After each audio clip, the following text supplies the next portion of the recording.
बस्तर पर हमारा राज हमारा चाहिए। आदिवासियों के जमीन पर पुलिस कैंप खोलना बंद करो।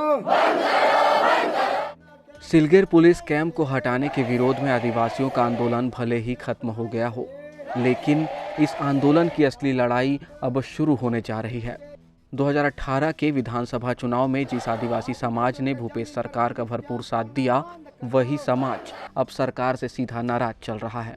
यहाँ का 60% एरिया शेड्यूल्ड एरिया कहलाता है, जहाँ पूर्णतः अधिकार उनको सुरक्षित रखा गया है। सरकारें बदलती है, लेकिन इनके जीने का अधिकार जब छीनने का पारी आता है तब समाज नाराज हो जाती है। खनिज संपदा के नाम पे कभी इनको हटाया जाता है, कभी बांध के नाम पे, कभी रोड बनने के नाम पे। और तो और मैनिफेस्टो में जो सरकारें बात करती है उसमें से एक भी बात जब पूर्ण नहीं होता और 32% आरक्षण सहित पदोन्नति पे है, या अपने जीने की बात है, या स्वास्थ्य की बात है, शिक्षा की बात है, जब छोटी छोटी बात को हम लगातार शासन के सामने, कलेक्टर के सामने, मुख्यमंत्री के सामने रखते हैं और डिनाय करते जाते हैं और उसके अलावा हम पे आरोप लगाते हैं, तो इस प्रताड़ना से आदिवासी समाज आहत हो जाता है।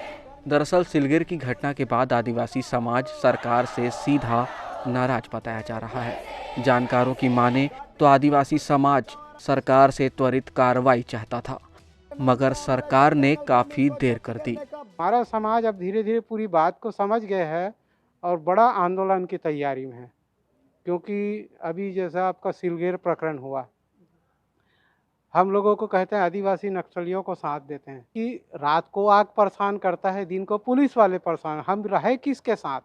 हमें सुरक्षा की क्या गारंटी है? अगर दोनों का बात ना माने तो गोली चलेगी, कभी पीठ पे लगेगी, कभी छाती पे लगेगी, तो मरेगा ना आदिवासी। आदिवासियों को रोजगार, उनका हक दिलाने के लिए जो सरकार ने वादे किए थे वे अधूरे ही रह गए हैं। लिहाजा सरकार से आदिवासियों की नाराजगी अब सार्वजनिक हो चुकी है। आदिवासी जो मूल व्यक्ति वहाँ पर है, जो उसका जो एक्चुअल प्रॉपर्टी होल्डर है, उसको उस प्रकार से कोई भी फ़ायदा नहीं हुआ है जितना होना चाहिए था। और दूसरी बात ये भी है कि वहाँ पर जितने भी प्लांट्स लगे हैं या उनके जो योजनाएं हैं, चाहे CSR मद का पैसा हो या DMF का पैसा हो, उन सब में जो आदिवासियों का जो नेतृत्व है उनसे कभी उस हिसाब से सलाह नहीं लिया गया कि वो आखिर क्या चाहते हैं। क्या वो जिस प्रकार की विकास की सरकार बात करती है वो वही प्रकार का विकास चाहते हैं या अपने लिए कुछ और अलग चाहते हैं? आदिवासी बहुल्य छत्तीसगढ़ में आदिवासी सीट सत्ता की चाबी मानी जाती है।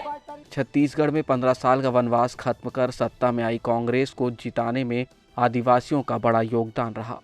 यही कारण है कि 2018 के विधानसभा चुनाव में कांग्रेस ने 29 आदिवासी सीटों में से 25 पर शानदार जीत दर्ज की। बहरहाल यह नाराजगी सरकार को महंगी भी पड़ सकती है। मयंक ठाकुर, टीवी भारत, रायपुर।